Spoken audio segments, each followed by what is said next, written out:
This is going to be the craziest video you have ever seen. Ripple, Mastercard, RLUSD, XRP, and a hidden client, customer, company, that's the word I want, with over 6 million users who's connected into this. You better strap in, kick up your feet, crank up the volume, because this is about to get real. So Mastercard, they just put out an announcement. They say today, we announced our intent to acquire BVNK Finance, expanding our end-to-end support of digital currencies with BVNK's leading stablecoin-based payment infrastructure. Together, we're strengthening how fintechs, platforms, and financial institutions connect traditional fiat and on-chain payments across rails, currencies, and different regions. Before we continue with today's XRP update, I want to quickly talk about something XRP holders have been asking me about lately.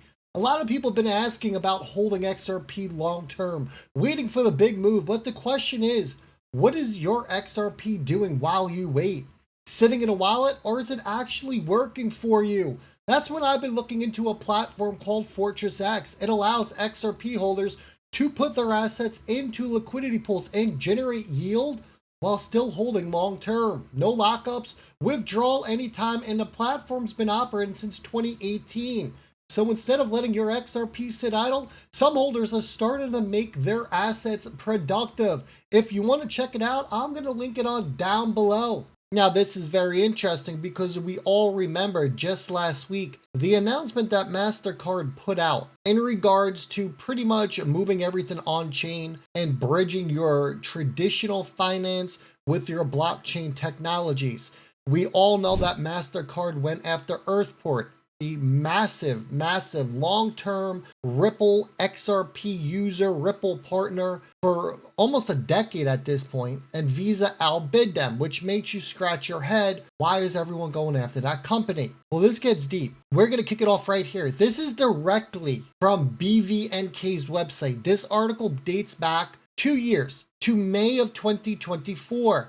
Standard Custody CEO Jack McDonald on launching a stablecoin and the Ripple acquisition. As you know, Ripple acquired Standard Custody. Ripple launched RLUSD. I believe it's the third largest, or excuse me, I believe it's a top 10 stablecoin right now. But when we look at the big dogs, it goes Tether, Circle, and then Ripple's RLUSD. So now, why would Jack McDonald here be at a BVNK event talking about Ripple, talking about RLUSD? I think it's very obvious. The connection between the two is expanding. Now, let's just think about this logically though, right? And correct me in the comments. Let me know your thoughts on this. What if BVNK was hosting an event and they had nothing to do with Ripple? If they wanted nothing to do with RLUSD, why would they invite this company to their event, have a speaking session with them directly, talking about their plans? That seems like free marketing to me.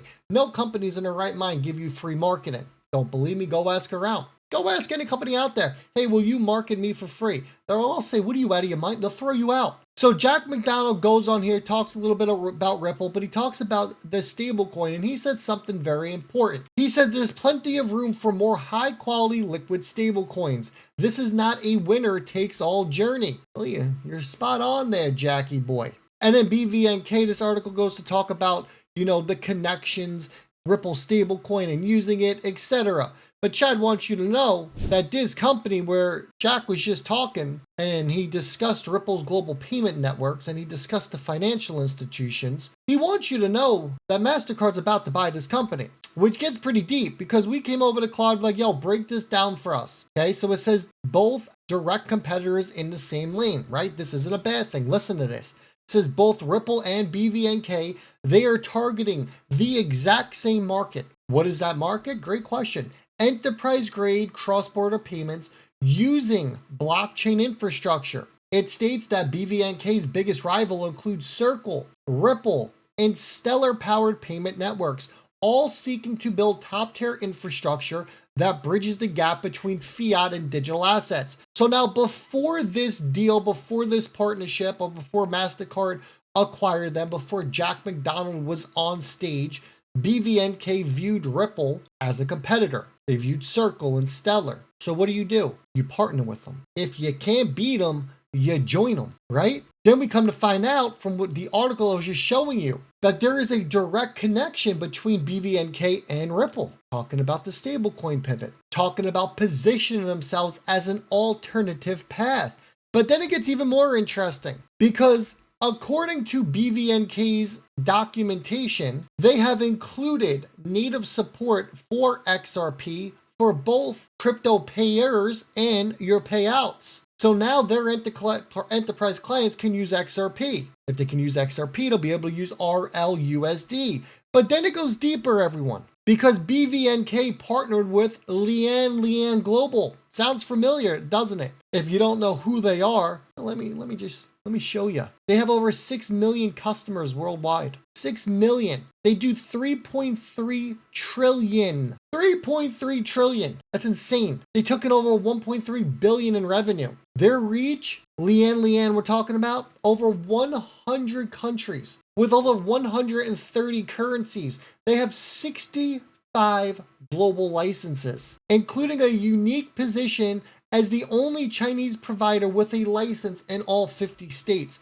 Now, folks, do you understand the massive reach of this company? Do you understand how badly they need either stablecoins or crypto in their lives because they have to deal with over 130 currencies? Well, let me explain the connection to you. You're going to like it. So pretty much BVNK partner with Lian Global to work across the different merchants through 100 plus countries. Lian previously partnered with Ripple back in 2022. Yes, that's right. Yeah, I heard that correctly. And they updated their article here. So they partnered with Ripple back in 2022. You can see it right here. This is where it gets interesting. It says they think that stablecoins are going to be 3.7 trillion by 2030, but it said that BVNK raised $50 million in funding last year. They did 12 billion of stablecoins annually, and they work with WorldPay and Visa. It states that Lian's a large PSP working, and they have been using Ripple's cross-border payments tech since 2022. So let me connect all those dots for you real quick because it gets a little confusing. So Ripple has XRP and RLUSD. Their whole idea is to pretty much upgrade Swift, right? Swift deals with all currencies around the world. As we know, it's just a messaging system. Money doesn't really move. They update the little Excel spreadsheets. Ripple doesn't want that. They're like, why do you still have to hold, it's 2026. Why do you still need to hold all these currencies in these Nostra Vostra accounts? They're like, you don't. You take everything onto a blockchain, you use XRP, you use a stable coin, that's your bridge in and out of all these different currencies, and we can start clearing up this 10 plus trillion that is being held in these Nostras from around the world. Beautiful. Ripple owned a company by Earthport. Earthport was using XRP all over the world and Ripple's system. Visa and Mastercard got into a bidding war over it. Visa ultimately ended up winning because Earthport is a key piece to moving money around the world. Beautiful.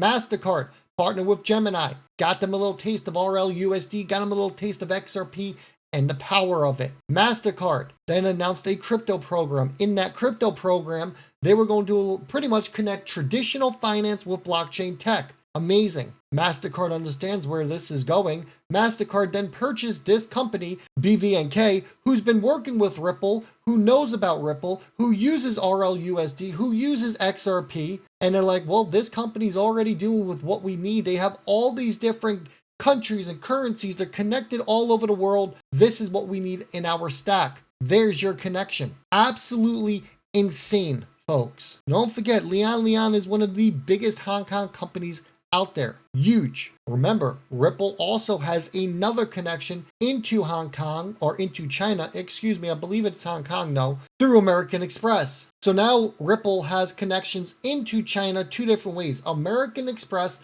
and Lian. Also, do not forget what we just covered last video. Ripple is looking to take over the entire Brazilian cross-border payments market. They are missing one key piece at this point. What is that key piece? I am so happy you asked me. It is the VASP license. Ripple just applied for it. Ripple is going to get it. You want to know how I know Ripple is going to get this license? It's very simple. I know they're going to get this license because about 4 or 5 years ago, Brad Garlinghouse flew out to Brazil to sit down with those central bankers. There is only one reason that Brad Garlinghouse is leaving his comfy home. Well, I think his new home's in Miami, but he still lives out in San Fran, I'm pretty sure. Or at least that's where Ripple's HQ is. So there's no reason Ripple CEO is leaving either, we'll just say the United States, to go to Brazil to sit down with central bankers is if this is just meeting number one. Whenever you are dealing with central bankers and you have made it that far, think about like your real life when you're interviewing. When you interview, who do you meet with at first? Usually they bring in the employees in HR,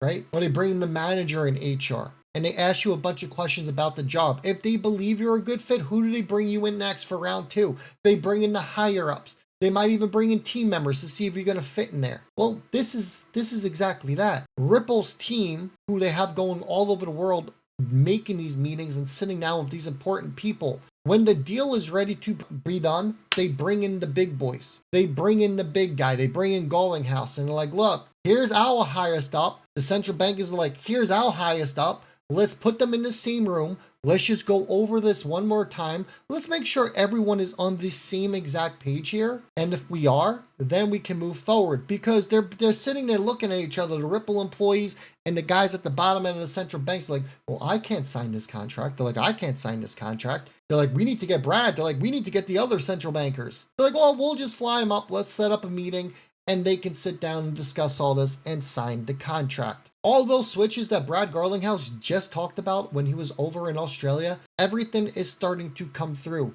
Starting with the Mastercard deal, starting with Jack McDonald on stage with the fireside chat over here, going all the way back to Brazil and the VASP license and taking over this entire country. And once they flip, the whole continent is going to flip. Then you will start to see XRP being used left and right, every way you look, every corner you turn. It will be nothing but XRP usage. Folks, it's getting exciting, and the XRP price chart looks absolutely beautiful. That was a lot. My throat hurts. I just covered a lot. I didn't even take a single breath, I don't think, or even, I didn't know my bottle of water. But here we are. As always, hit that like, subscribe. I'll see all y'all